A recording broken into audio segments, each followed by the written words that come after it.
ദ്വയാർത്ഥ അശ്ലീല പ്രയോഗം നടത്തി ഒരു വ്യക്തി തന്റെ പിന്നാലെ നടന്ന് തന്നെ അപമാനിക്കുന്നുവെന്ന് മലയാളികളുടെ പ്രിയതാരം ഹണി റോസ് കഴിഞ്ഞ ദിവസം സോഷ്യൽ മീഡിയയിൽ ഒരു പോസ്റ്റ് ഇട്ടിരുന്നു. അതിന് താഴെ നിരവധി പേരാണ് ഹണി റോസിനെ സന്മാർഗം പഠിപ്പിക്കാൻ ഇറങ്ങി തിരിച്ചത്. അങ്ങനെ അശ്ലീല ചുവയിൽ തന്നെ സന്മാർഗം പഠിപ്പിക്കാൻ വന്നവർക്കെതിരെ ഹണി റോസ് പോലീസിൽ പരാതി നൽകുകയും ചെയ്തിട്ടുണ്ട്.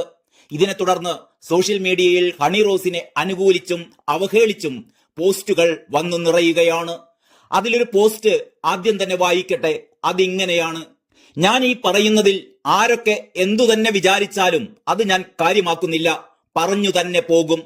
കുറെയൊക്കെ അവനവന് നാണം തോന്നേണ്ടിയിരുന്നു. കാശ് കിട്ടിയാൽ ഏത് സെപ്റ്റിക് ടാങ്കും പന്നിക്കൂടും ഉദ്ഘാടനം ചെയ്യാൻ അവിടെ താൻ ഉദ്ഘാടന കർമ്മം നിർവഹിക്കേണ്ടതാണോ എന്ന് പോലും ആലോചിക്കാതെ എഴുന്നള്ളിച്ചെന്നപ്പോഴും പ്രഖ്യാപിത ഞരമ്പനായ സ്വർണ്ണ മുതലാളി പറയുന്ന സകല വഷളത്തരത്തിനും ഇളിച്ചുകൊടുത്തു നിന്നപ്പോഴും നിങ്ങൾ എന്താണ് കരുതിയത്? അവരുടെ കട ഉദ്ഘാടനം ചെയ്യാൻ വന്ന നിങ്ങളെ വെറുതെ അങ്ങ് പുകഴ്ത്തിയതാണെന്നോ? തിരിഞ്ഞു നിന്നാലേ ബാക്കിന്റെ ഭംഗി കാണാൻ പറ്റൂ എന്ന ദ്വയാർത്ഥ പ്രയോഗവുമായി നിങ്ങളുടെ കയ്യിൽ പിടിച്ച് സിനിമാ സ്റ്റൈലിൽ കറക്കി നിങ്ങളുടെ പിന്നാമ്പുറം കാണിച്ചു നിർത്തിയപ്പോൾ നിങ്ങളുടെ നാവ് എവിടെയായിരുന്നു? നിങ്ങളെ കണ്ടാൽ കുന്തിദേവിയെ ആണ് ഓർമ്മ വരുന്നത് എന്ന് പറഞ്ഞപ്പോഴും നിങ്ങൾ ഉളുപ്പില്ലാതെ ചിരിച്ചുകൊണ്ട് നിന്നു. ഇതിലെ ദ്വയാർത്ഥമൊന്നും മനസ്സിലാകാത്ത കുഞ്ഞുവാവയൊന്നുമല്ലല്ലോ നിങ്ങൾ അനുവദിച്ചു കൊടുത്തിട്ടോ അതല്ലെങ്കിൽ ബോധപൂർവം കണ്ണടച്ച് കണ്ടില്ലെന്ന് നടിച്ചതുകൊണ്ടോ നിങ്ങൾക്കുണ്ടായ 1/2 ഡസൻ അബ്യൂസസ് എങ്കിലും എനിക്കും നാട്ടുകാർക്കും പറയാനുണ്ട്. നിങ്ങളുടെ സ്ഥാനത്ത് വേറെ ഏതെങ്കിലും ഒരു സ്ത്രീ ആയിരുന്നെങ്കിൽ കരണമടിച്ച് പുകച്ചുവിടുന്ന സന്ദർഭങ്ങൾ. ഈ ഞരമ്പ് നാറിക്കും ഫാൻസ് ഉള്ള നാടാണിത്.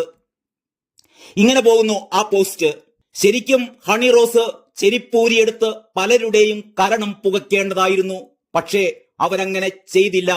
പകരം അതൊക്കെ ആസ്വദിക്കുകയാണ് എന്ന അർത്ഥത്തിൽ ചിരിച്ചു കളിച്ചു നിന്നു. ഒരുപക്ഷെ ഇതിനൊക്കെ കണക്ക് പറഞ്ഞ് കാശ് നേരത്തെ വാങ്ങിച്ചതുകൊണ്ടാവണം, അറിയില്ല. ഏതായാലും ഇപ്പോഴിതാ ഹണി റോസ് കരണം പുകയ്ക്കാൻ ഇറങ്ങിയിരിക്കുകയാണ്. താൻ യുദ്ധത്തിനിറങ്ങുകയാണ് എന്നാണ് ഹണി റോസ് പറയുന്നത്. തനിക്ക് വേണ്ടി മാത്രമല്ല, സൈബർ ഇടങ്ങളിൽ അശ്ലീല പരാമർശങ്ങൾക്ക് വിധേയരായിക്കൊണ്ടിരിക്കുന്ന മുഴുവൻ സ്ത്രീകൾക്കും വേണ്ടിയാണ് ഇനി തന്റെ യുദ്ധമെന്ന് ഹണി റോസ് പറയുന്നു. ഇന്ത്യയിലെ നിയമ സംവിധാനം അനുവദിക്കാത്ത ഒരു വസ്ത്രവും ധരിച്ച് താൻ പൊതുവേദിയിൽ എത്തിയിട്ടില്ലെന്ന് ഹണി റോസ് പറയുകയുണ്ടായി. ഒരു അഭിനേത്രി എന്ന നിലയിൽ വിളിക്കുന്ന ചടങ്ങുകൾക്ക് പോകുന്നത് തന്റെ ജോലിയുടെ ഭാഗമാണ്. വസ്ത്രധാരണത്തെക്കുറിച്ചോ തന്നെക്കുറിച്ചോ ക്രിയാത്മകമായോ സർഗാത്മകമായോ വിമർശിക്കുന്നതിലും തമാശയുണ്ടാക്കുന്നതിലും ഒരു വിരോധവുമില്ലെന്നും എന്നാൽ അത്തരം പരാമർശങ്ങൾക്ക് ഒരു നിയന്ത്രണമൊക്കെ ഉണ്ടാകണമെന്നുമാണ് താൻ വിശ്വസിക്കുന്നത് എന്നും ഹണി റോസ് പറയുന്നു.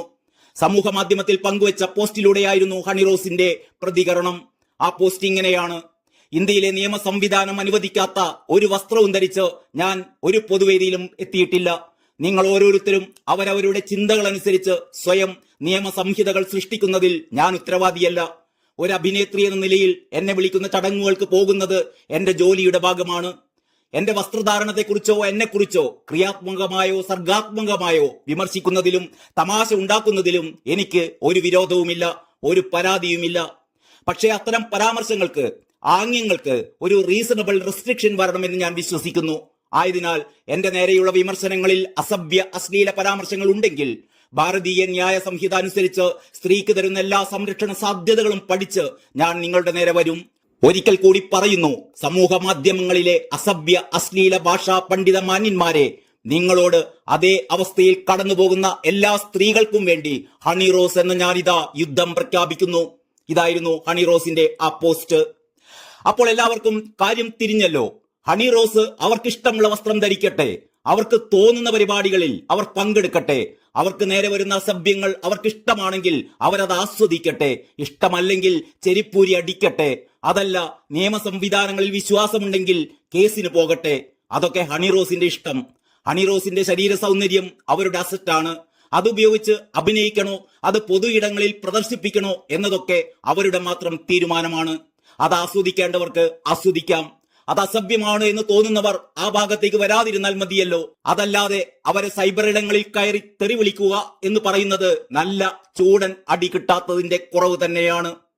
ഏതായാലും തന്റെ ഫേസ്ബുക്ക് പോസ്റ്റിനടിയിൽ അശ്ലീല കമന്റ് ഇട്ടവർക്കെതിരെ ഹണി റോസ് പോലീസിൽ പരാതിപ്പെട്ടിരുന്നു. അതിന്റെ അടിസ്ഥാനത്തിൽ പോലീസ് ഒരു പ്രതിയെ അറസ്റ്റ് ചെയ്തിട്ടുണ്ട്. 30 പേർക്കെതിരെ കേസെടുക്കുകയും ചെയ്തിട്ടുണ്ട്. നല്ല കാര്യം. ഹണിറോസിനെതിരെ കമന്റിട്ടവരെ നിമിഷങ്ങൾ കൊണ്ട് തൂക്കിയെടുത്ത് അകത്തിടാൻ കേരള പോലീസിന് പറ്റി. അതേസമയം കണ്ണൂരിൽ വർഗീയ കലാപത്തിന് വരെ വിത്തിട്ട കാഫിർ സ്ക്രീൻഷോട്ട് ആരാണ് ഉണ്ടാക്കിയത്, ആരാണ് പ്രചരിപ്പിച്ചത് എന്നൊന്നും മാസങ്ങളായിട്ടും കണ്ടെത്താൻ ഈ പോലീസുകാർക്ക് പറ്റിയിട്ടില്ല എന്നതും ഓർക്കണം. നമുക്ക് ഹണിറോസിന്റെ വിശേഷത്തിലേക്ക് തന്നെ തിരിച്ചു വരാം. സൈബർ ആക്രമണത്തിനെതിരെ പരസ്യമായി രംഗത്തെത്തിയ നടി ഹണിറോസിന് പിന്തുണയുമായി താരസംഘടനയായ അമ്മ രംഗത്തെത്തിയിരിക്കുന്നു. സ്ത്രീത്വത്തെയും നടിയുടെ തൊഴിലിനെയും അപഹസിക്കുവാൻ ചിലർ ബോധപൂർവം നടത്തുന്ന ശ്രമങ്ങളെ അമ്മ അപലപിക്കുകയുണ്ടായി. ഹണിറോസിന്റെ നിയമ പോരാട്ടങ്ങൾക്ക് പിന്തുണ നൽകുമെന്നും അമ്മ സംഘടനയുടെ അഡ്ഹോക് കമ്മിറ്റി വാർത്താക്കുറിപ്പിലൂടെ അറിയിച്ചു. ആ വാർത്താക്കുറിപ്പിന്റെ പൂർണ്ണരൂപം ഇങ്ങനെയാണ്: ഞങ്ങളുടെ അംഗവും മലയാള സിനിമയിലെ പ്രമുഖ അഭിനേത്രിയുമായ കുമാരി ഹണിറോസിനെ സമൂഹ മാധ്യമങ്ങളിലൂടെ അപകീർത്തിപ്പെടുത്തുവാനും അതുവഴി സ്ത്രീത്വത്തെയും അവരുടെ തൊഴിലിനെയും അപഹസിക്കുവാനും ചിലർ ബോധപൂർവം നടത്തുന്ന ശ്രമങ്ങളെ മലയാള സിനിമയിലെ അഭിനേതാക്കളുടെ സംഘടനയായ അമ്മ ഇതിനാൽ അപലപിച്ചുകൊള്ളുന്നു. അതോടൊപ്പം തന്നെ പ്രസ്തുത വിഷയത്തിൽ കുമാരി ഹണിറോസ് നടത്തുന്ന എല്ലാവിധ നിയമ പോരാട്ടങ്ങൾക്കും അമ്മ സംഘടന പരിപൂർണ പിന്തുണ പ്രഖ്യാപിക്കുകയും ആവശ്യമെങ്കിൽ വേണ്ടുന്ന എല്ലാവിധ നിയമസഹായങ്ങളും നൽകുവാൻ ഒരുക്കമാണെന്നും മലയാളത്തിലെ അഭിനേതാക്കളുടെ സംഘടനയായ അമ്മ അഡ്ഹോക് കമ്മിറ്റി ഇതിനാൽ അറിയിച്ചുകൊള്ളുന്നു. ഹണിറോസിനും അമ്മയ്ക്കും അഭിനന്ദനങ്ങൾ അറിയിച്ചുകൊണ്ട് നിർത്തട്ടെ. നന്ദി, നമസ്കാരം.